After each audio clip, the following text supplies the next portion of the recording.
is a cold day. And I gotta get those pigs fed. Not gonna be out here very long, or I would get all bundled up. But we have a lot to get done today. We'll see you guys in a little bit. Sorry about the wind. We have some heavy weather coming in, but I wanted to show you what we're doing. This is where the tiny house was. And so what we're doing is we've dug in. We're going to do a horticulture, or a mound where we've dug in with our excavator. It's my brother-in-law's excavator, actually. We just borrow it. And we're digging in, and we're going to dig in probably 4 spots here. And what I'm going to do is we're not going to fill them in. We're going to grab our compost over here. And this is compost just from the other day. And I'm throwing it on top of the wood here. This is pine logs, which aren't the best to use, but in the hole, and then we're going to cover that with compost and garden cleanup. There is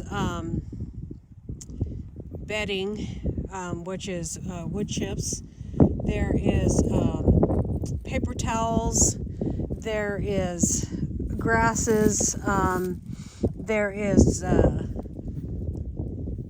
small animals. There is bones from animals, and so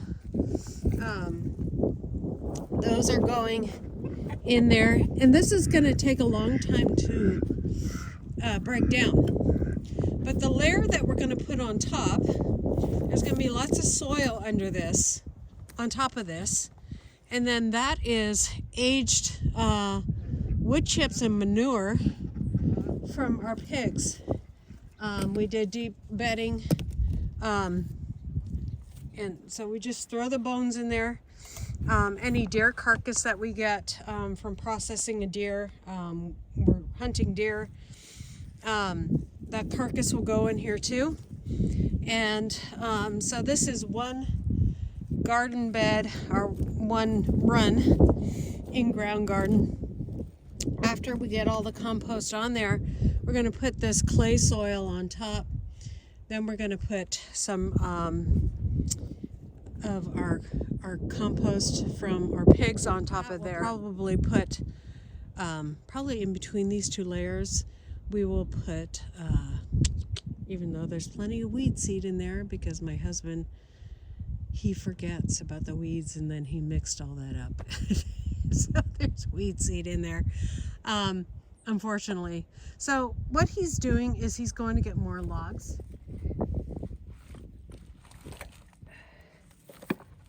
I have it tied on the bottom, but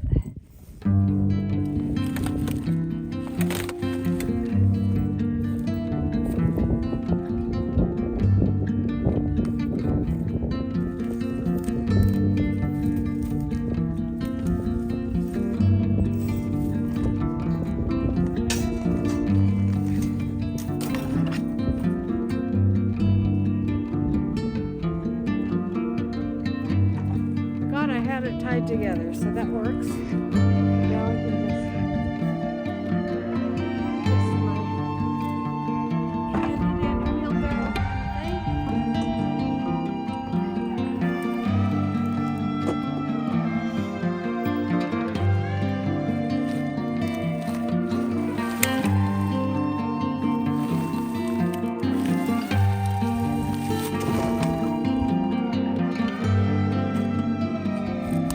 bones in here from composting.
took me a bit. Had some technical difficulties. Yeah. Yeah. Okay, so what do you want me to do to start? Well, let's finish getting this pile in there, and then we can cover up this pile. Okay. Wow, you are gonna be one stinky woman. Can just go on top. Huh? Can go on top. Is that what you want? Yeah, Okay. because we're not gonna. See how clumpy that soil is. You want. I mean, eventually. Well, this is all clay. Are you talking about Yeah. the clay or the pig The stuff? clay stuff. What about it? We want to plant into the pig stuff, not the clay. Not all the clay. Yeah. Okay. All right, back to work, you.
So all the compost that was over here on the bottom is really loose and mostly eggshells. So I'm going to go ahead and put that in my garden space where things need to be amended.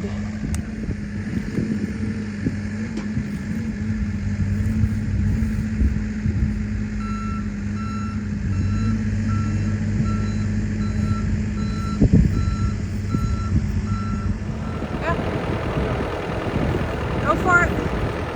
Now he's going to dig another trench for more logs.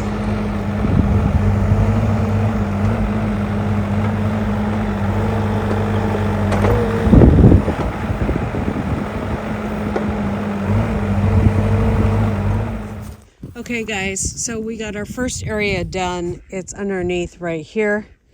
This is our second run. These are old logs. The first area was pine, which you don't necessarily want to use, but that's okay. These are hardwoods all in here.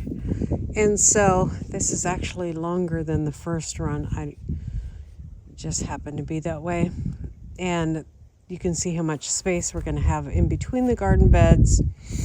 And then once I've filled this whole area up with compost, we'll cover it. And then this one too. And so it's going to be a long time to get this all done. Probably get it done before spring, not sure. Maybe we'll just get the two done. But I also have to do the garden beds. I have to top them off with leaves. And then in the spring, when the grass really starts growing again, I'll start topping those off with more grass. And I will pick up some compost because I didn't have enough compost to go over all my beds that were there already. I need to learn to do, I've been doing the dump everything, just letting it sit, the lazy way of doing compost. So I need to do the hot method. And maybe I can turn it with the excavator now that I know how to use that a little bit. Chris gave me a dry run in the excavator. And today we are also dealing with some severe cold temperatures coming in. It's 40 degrees, but it feels like 30 right now. So I am all bundled up because we have wind. It just happens to be still at this moment, but earlier my hands were freezing. And it's probably because I was in the shade. It's not so bad in the sun, but we have been getting lots of rain, which is a blessing for our water catchment system. But right now we are, Chris is working really hard to get this one, and we had a freeze here one time when we were out of water for a couple days. So Wasn't a couple days. What are you talking about? it was Making up stories already. I thought it was a couple days. No, it froze. Right there. Yeah. Because this end is exposed. Uh-huh. Because there's a little pipe going out this way. Right. In case we ever want to expand water over to the shop. Which we do. But So there's an outlet right here. yeah. And before this valve, there's about that much pipe. It runs across here, so that was easy for it to freeze.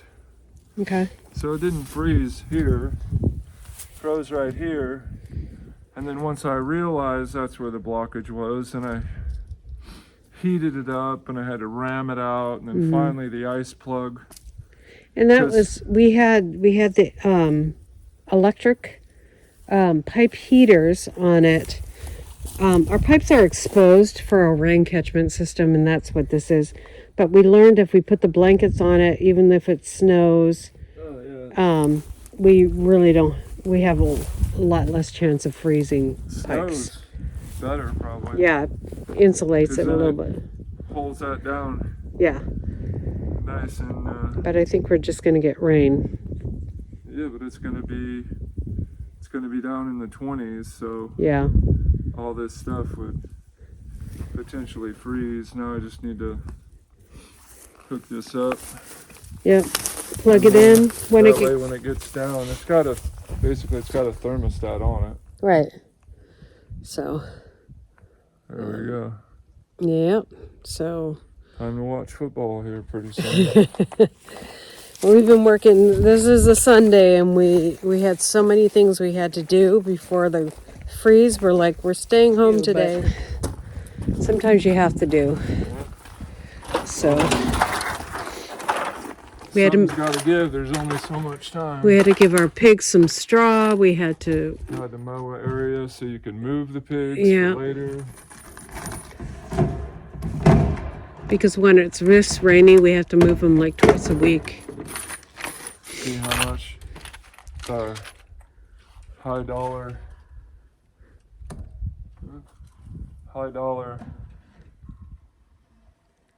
tester. Uh-huh.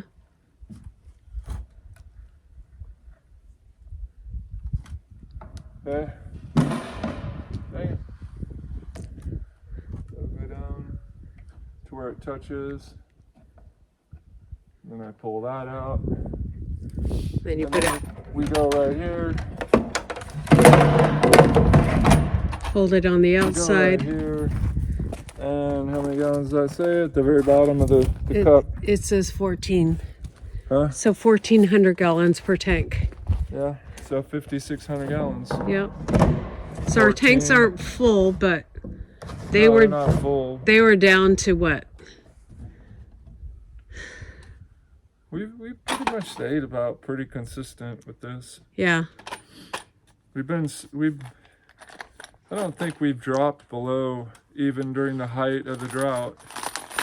We haven't dropped below It was about like 4,000 gallons. yeah. And as a matter of fact, I need to pull the ladder over. Can you grab this? Okay. I need to pull the ladder over because I want to check these screens. Because if this screen isn't clean, by the time it rains again, Yeah. we'll have water that will U-turn and go right out of our system. It won't even catch it. So I'll show you guys that. So this is a maelstrom. The water goes in there and it takes a U-turn. But there's a filter in there. It's supposed to get out the sediment. And so if the filter gets clogged or too full, then it just will make the water bypass the tank. So we don't want that. My hands are really freezing, so we need to get on with this. Okay. So this is how dirty this thing is. So we need to clean that out so we get water in our tanks. And it was really hard to get out. You want to check that one too? While we're at it? I'm going to, but first I'm going to run inside and clean this. My hands are freezing. Okay, with warm water. Huh? With Yeah. warm water. Yeah, so It looks nice and sunny out here, but it is cold. yeah, it definitely is that. Let me go put these pliers away for you. Okay. Well, it's nice. Chris was out here earlier and he got this whole area mowed. So that is awesome. So I can move the pigs around on these paddocks here. So they'll move from there over to this space right here next. And it's nice because then I don't have to worry about the fences grounding out on the grass anyways. Just have to worry about them digging in the dirt like they do there and getting it in to the fence. So we will probably move them. Friday is their next move, if not before then because of the weather. So I'm gonna get out of this cold. Oh my goodness. Ooh. So guys, good thing to do with these leftover pumpkins if you're not gonna make pumpkin pie with them. This is sweet pumpkins, and what I'm doing is I'm making dog treats. I cooked the pumpkin, took off the rind, and now I'm just making them into dog shapes. We'll see if they stay in that shape because I am going to dehydrate these so I can store them on the shelf. So we have dogs with sensitive tummies, so a good pumpkin treat is good for them. Thank you for watching, guys. God bless. We'll see you next time here on Hedgehog's Homestead. Good night. Bye.